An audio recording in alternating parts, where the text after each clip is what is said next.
কি জল নেই? জল শেষ হয়ে গেল নাকি? এই জানো তো, গ্রামের সব জলাশয়ের জলস্তর না নেমে গেছে, পুকুরও শুকিয়ে গেছে, কুয়োতে জল অনেক নিচে চলে গেছে। কি যে হবে কে জানে। এই বছর তো বৃষ্টি হয়েছে কম, তার উপর মানুষজন জল ব্যবহারের চেয়ে নষ্ট করে বেশি। দেখি মহারাজকে বলতে হবে।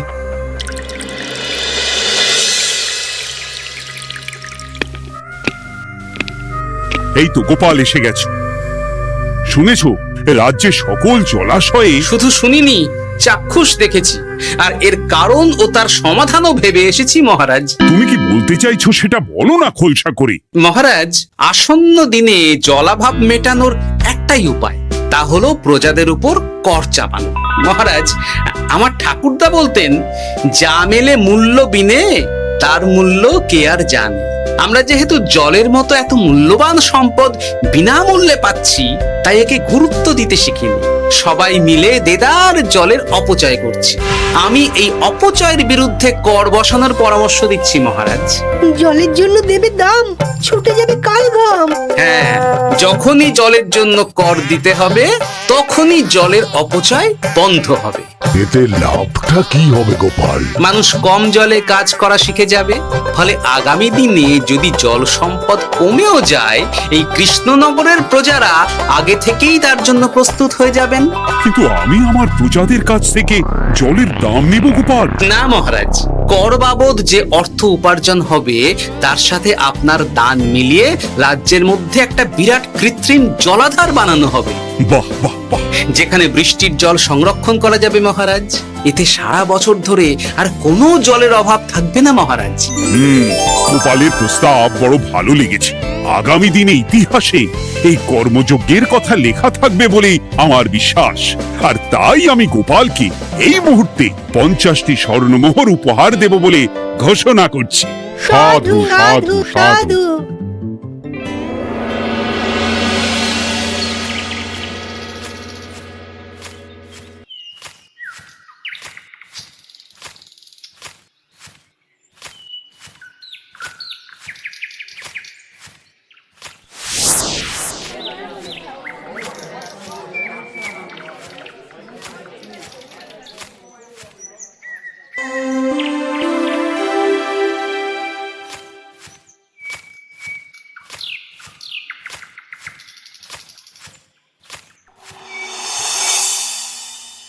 মানে আমার এই এতটুকু স্বাদ তুমি পূর্ণ করবে না?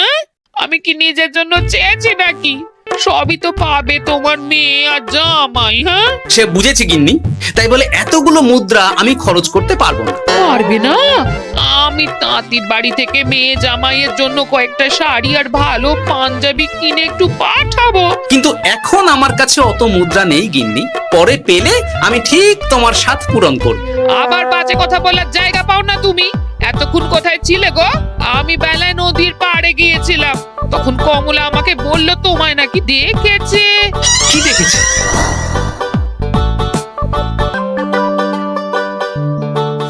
কোথায় গেল? এত বড় মুদ্রা থলে কি হাওয়াতে উবে গেল নাকি? এই রে, এ তো মহা ঝামেলা। কখন কি যে গিন্নিকে খবর দিচ্ছে সেটা টেরও পাইনি। বলি মুখে কুলু পাটলে যে বড়, বলি রাজা মশাইয়ের কাছ থেকে যে এত রোজগার করো, সেই মুদ্রা যায় কোথায়? আহ, কানের মাথা খেও না তো। আমি কি তোমার কোনো কিছুর অভাব রেখেছি? বলো একবার। খাওয়া পড়া কোনো কিছুর তো কোনো খামতি নেই তোমার। মানছি রাখোনি, কিন্তু তাই বলে আমিও তোমার স্ত্রী, তোমার গিন্নি গো গিন্নি, তাই না? আমার তো জানার অধিকার আছে নাকি যে তোমার উপার্জনের অর্থ করি সব কোথায় যাচ্ছে? জানবে জানবে, সব জানবে। এখন কিছু খেতে দাও দেখি, পেটে ছুঁচোয় ডন বৈঠক মারছে। না, এরপর থেকে আর মহারাজের কাছে উপহার পেলে ওইভাবে খোলা হাটের মধ্যে দিয়ে আসা যাওয়া করা যাবে না।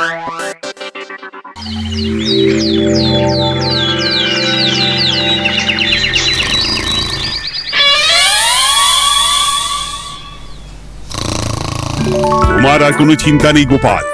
আমি তোমার মাসোহারা তো বাড়িয়ে দিলাম, সঙ্গে প্রত্যেক দিন তুমি 10 মোহর করে পারিতোষিক পাবে। এই নাও।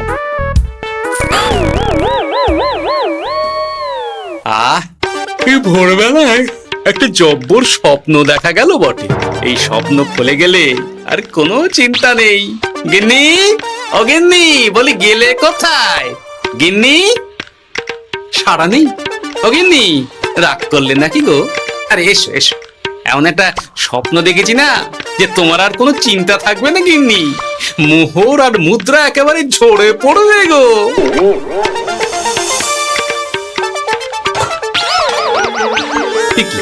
এইসব ফলাহার সাজিয়ে রেখে গেল কোথায় গিন্নি?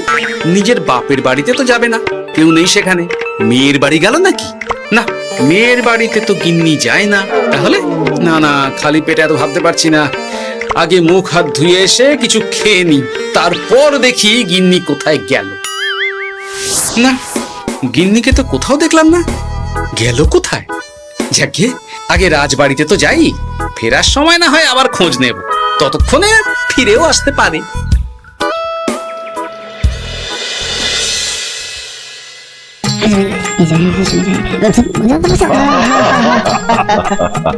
বাহ বাহ বাহ, একেই বোধহয় বলে সঙ্গগুণ। অনেকদিন এত হাসি নিয়ে। যা বলেছেন মহারাজ। হাসির চোটে পেটে ধরছে খিল। কর্তার গিন্নিতে দেখছি রয়েছে অনেক মেল। কি গিন্নি, তুমি এখানে কি করছো? এ কি গোপাল, তুমি রাজসভায় এলে যে বড়? তুমি নাকি রাজসভার কাজ থেকে অবসর নিতে চেয়েছো? হ্যাঁ, এই কথা কে বললো মহারাজ? এই তো উনি বললেন। বলি আমি আবার কি করব? তুমি আমায় একটা কাজ দিলে আর সেটা আমি করব না বলো? আমি তোমায় কাজ দিলাম? কি কাজ? বাবা গোপাল, তুমি কি আকাশ থেকে পড়লে নাকি? তুমিই তো তোমার গিন্নিকে বলে পাঠিয়েছো যে তুমি আর রাজসভার কাজে যোগ দিতে চাও না। তোমার নাকি আর কাজে মতি নেই, তুমি বিশ্রাম চাও। এই রে, গিন্নি দেখি ভয়ঙ্কর চাল দিয়েছে। আমার নামে রাজসভায় এসে এইসব বলেছে। তাই কথা ঠিকই গোপাল, যে তোমার অবসর গ্রহণের কথা শুনে আমি বিশেষ মনমরা হয়ে পড়েছিলাম। কিন্তু তোমার গিন্নি যেভাবে রাজসভায় হাসি মজা হুল্লোড় পরিবেশন করছে, তাতে আমার মনে হচ্ছে এ সাপে বড় হয়েছে। এই বেলা যদি গোপালকে কায়দা করে রাজসভা থেকে তাড়ানো যায়, তাহলে আমার পথ থেকে বিরাট বড় একটা কাঁটা উপড়ে ফেলা যাবে। গোপাল গিন্নি সবার মধ্যে বিলিয়েছেন হাসি, তার জন্য রাজামশাই হয়েছেন ভারী খুশি। হ্যাঁ গোপাল, তাই আমি ঠিক করেছি তোমার স্থানে আমি তোমার গিন্নিকেই বহাল করব। হ্যাঁ, তোমার সঙ্গে ঘর সংসার করে ওর বুদ্ধি বেশ খোলতাই হয়েছে, সেটা বোঝাই যাচ্ছে। এছাড়াও আমাদের অনেক পরামর্শ দিয়ে সাহায্যও করতে পারবে। তাছাড়া উনি মহিলা বলে অন্দরমহলেও যেতে পারবেন, রানীমাও খুশি হবেন বলেই তো আমার বিশ্বাস। কি গোপাল গিন্নি, তোমার এই কাজ করতে কোনো আপত্তি নেই তো? আপত্তি কেন থাকবে মহারাজ? আমি ধন্য আপনি আমায় এত বড় সম্মান দিচ্ছেন বলে। এ তুমি আমার কত বড় সর্বনাশ করলে গিন্নি। তুমি কিনা শেষে আমার চাকরিটাই খেলে। এটা গোপালের জন্য বড় ভালো হলো, তাই না? কোনো কাজ করতে হবে না, কিন্তু রোজগার আগের মতোই থাকবে। অবসর আর উপার্জন একসাথে। না হে গোপাল, তুমি আর এখানে কাঁচুমাচু মুখে দাঁড়িয়ে না থেকে নিজের বিশ্রামে ব্যাঘাত ঘটিও না। আমাকে সবার কাজ শুরু করতে দাও। যথা আজ্ঞা মহারাজ।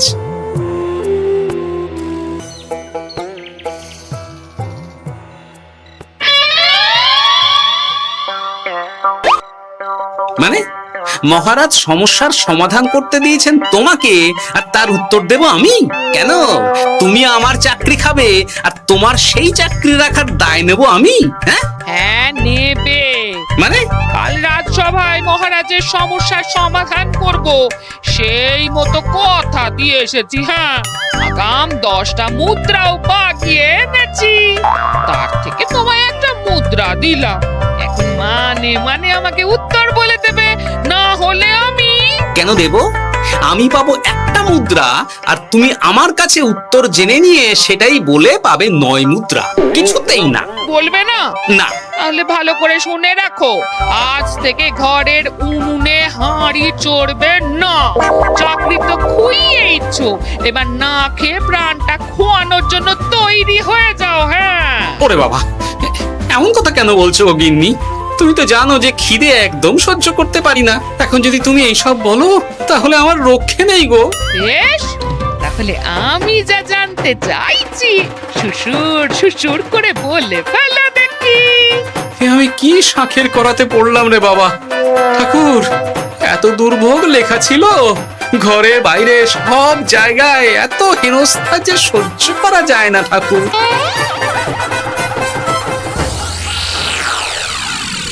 একেই তো বলে গো গিন্নি, মেঘ না চাইতেই জল। এতদিন কতভাবে চেষ্টা করেছি গোপালকে রাজসভা থেকে তাড়াবার, আর গোপাল নিজেই কিনা রাজসভা থেকে পালিয়ে গেল। সব বলছো? তোমার শরীর ঠিক আছে তো? শরীর মন সব ঠিক আছে, তবে গোপালের বদলে কাকে বহাল করা হয়েছে শুনলে তোমার মাথা ঘুরে যাবে। কাকে? গোপাল গিন্নিকে। আমার কিন্তু বিষয়টা খুব একটা সরল ঠেকছে না গো। গোপাল ভাঁড়ের বুদ্ধি তো আর যে সে বুদ্ধি নয়। উনি যাই করেন খুব ভেবে চিন্তে করেন, এর পেছনে আবার কোনো মতলব নেই তো। এটা তুমি মন্দ বলনি গিন্নি, গোপালকে নিয়ে সত্যি কোনো বিশ্বাস নেই। ও কখন কি ঘোট পাকাচ্ছে বলা যায় না। আমাকেও সাবধানে থাকতে হবে, দেখতে হবে যে গোপাল আসলে কি চাল চালতে চাইছে।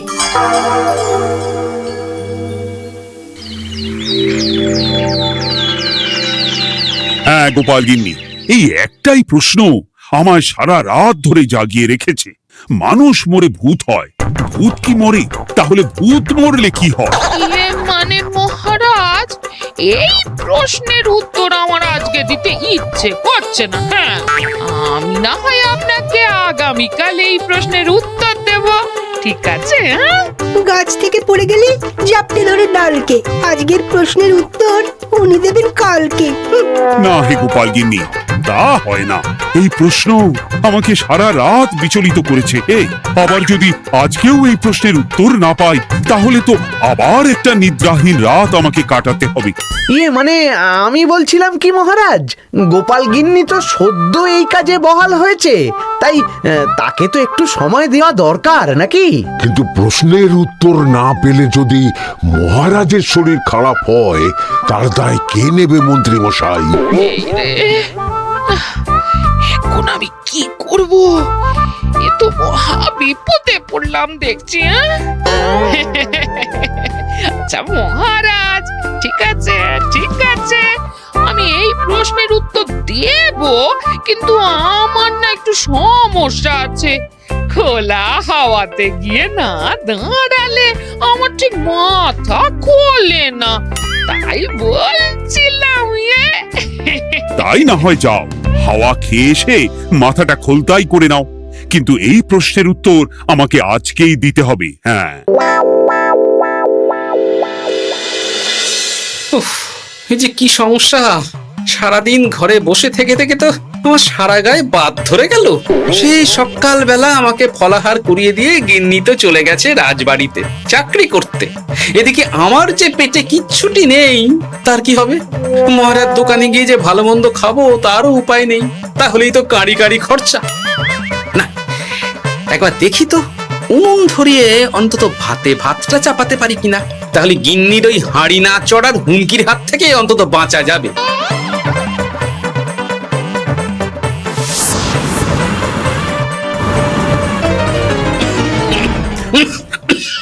ও বাবা গো, ও বাবা, এত কেসে কেসে সোজা শেষ যাত্রা হয়ে যাবে আমার।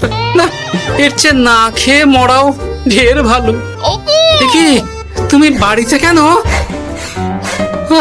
এত হাঁপাচ্ছ কেন? সাড়ে তাড়া করেছে নাকি? আরে না গো, মানুষ মরে ভূত হয়, ভূত কি মরে? তাহলে ভূত মরলে কি হয়? খোলা হাওয়াতে গিয়ে না দাঁড়ালে আমার ঠিক মাথা খোলে না। ও, এই হলো ব্যাপার। বেশ, এর উত্তর তোমায় আমি বলে দিচ্ছি। ভূত মরে প্রথমে এক ঝুড়ি অন্ধকার হয়, সেই অন্ধকার হাওয়াতে উড়ে বেড়ায়। এক সময় সেই অন্ধকার পাতলা হতে হতে কুয়াশার মতো হয়ে যায়। ব্যাস, মিটে গেল। ব্যাস, মিটে গেল।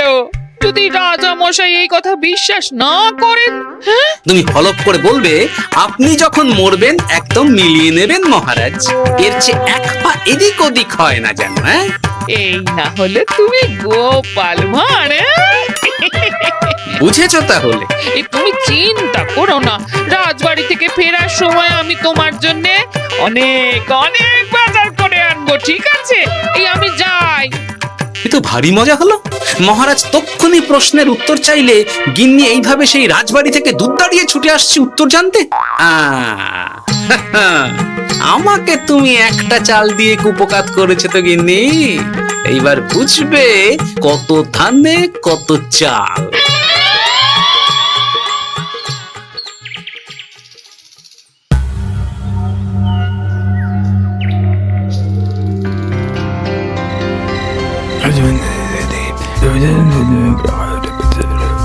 বুঝেছিস তো তোর কাজটা? খুব বুঝেছি গোপাল দাদা। নেই, এবার লেগে পড় দেখি।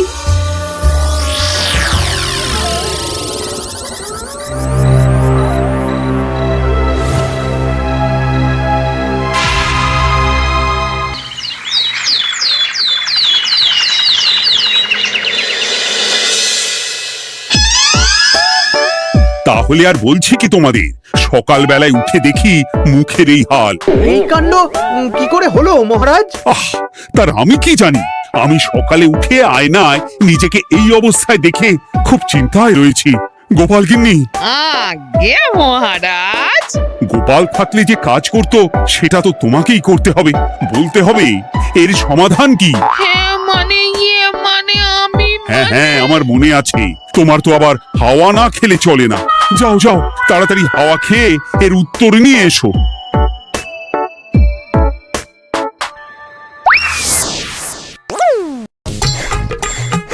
এই জন্য তুমি এত দূর ছুটে এলে গিন্নি? মহারাজকে বলবে যে তিনি যেন আজ রাতে চাদরটা মুখে ভালো করে মুড়িয়ে ঘুমোন, তাহলেই মিটে যাবে। এই রং চলে যাবে আর নতুন করে কিছু হবেও না। ও মা, বলি এত সোজা সমাধান? হ্যাঁ? তা নয় তো কি?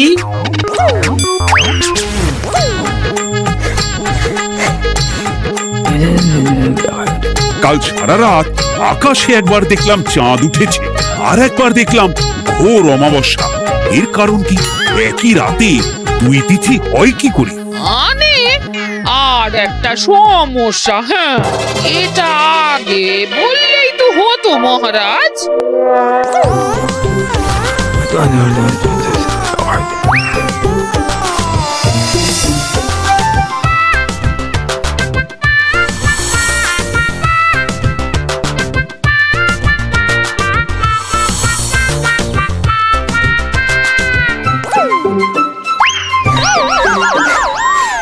কি তুমি হাওয়া খেতে গিয়ে এইভাবে খাবি খাচ্ছ কেন গোপাল গিন্নি?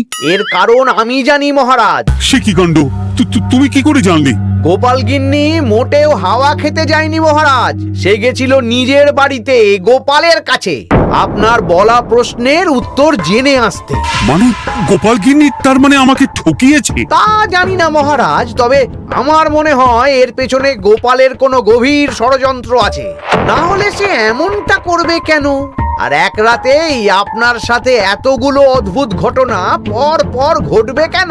বটে, এক্ষুনি গোপালকে ডেকে আনো।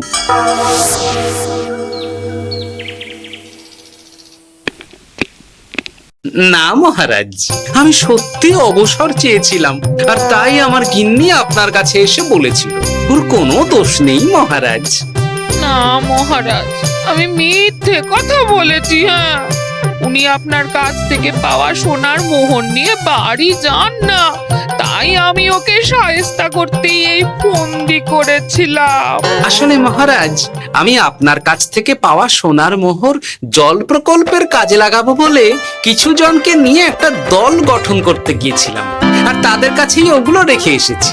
এটা যদি আমার দোষ হয় তাহলে আমি ক্ষমা প্রার্থী মহারাজ। সাধু গোপাল, সাধু তোমার উত্তর। এই কাণ্ড! আর এদিকে রাজবাড়ি থেকে বাড়ি, আর বাড়ি থেকে রাজবাড়ি করতে করতে আমার প্রাণ ওষ্ঠাগত হয়ে গেছে মহারাজ। আমার ঘাট হয়েছে, আপনি আমায় ক্ষমা করে দিন মহারাজ। এইবার মজার টের পেয়েছ তো গিন্নি? আপনি আপনার আদরের গোপাল ভাঁড়কেই তার চাকরি ফিরিয়ে দিন মহারাজ। আমি যাই আমার হেসেল সামলাতে। কেলে পচা খুব ভালো করেছে বলতে হবে।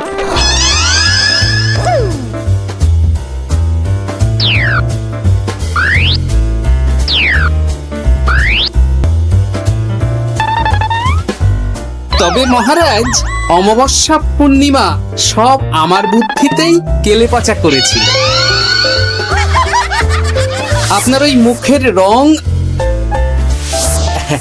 ওটি একটি বিশেষ রং যার আয়ু একদিন, তাই ওটা এমনিই মিলিয়ে গেছে। হ্যাঁ, সেই বরং ভালো। তুমি তোমার গিন্নিকে নিস্তার দাও গোপাল। তাছাড়া আমিও আমার গোপালকে ছেড়ে আর থাকতে পারছি না। যথা আজ্ঞা মহারাজ। আমারও যে আর এই অবসর ভালো লাগছে না মহারাজ। গোপাল ছাড়া রাজসভা যে লাগে ফাঁকা ফাঁকা, তাই তো আবার চাকরিতে তাকে বহাল রাখা।